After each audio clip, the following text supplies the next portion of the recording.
Абайдың 8-ші қара сөзі. Осы ақылды кім үйренеді, насихатты кім тыңдайды? Біреу болыс, біреу би. Олардың ақыл үйренейін, насихат тыңдайын деген ойы болса, ол орынға сайланып та жүрмес еді. Олар өздері де үздік кісіміз, өздеріміз біреуге үлгі беріп, ақыл айтармыз деп сайланды. Өздері түзеліп жеткен, енді елді түзерлік ақ қалған. Ол не қылып тыңдасын, және тыңдайын десе де, қолы тие ме?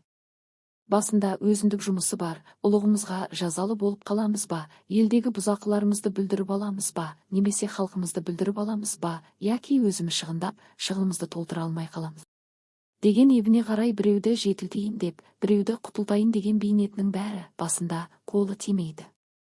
Байлар, олар өздері де бір күн болса да дәулет қонып, дүниенің жарымы басында тұр. Өзінде жоқты малыменен сатып алады. Көңілдері көкте, көздері аспанда, адалдық, адамдық, ақыл, ғылым, білім еш нәрсе малдан қымбат демейді. Мал болса, Құдай тағаланы да паралап алам дейді.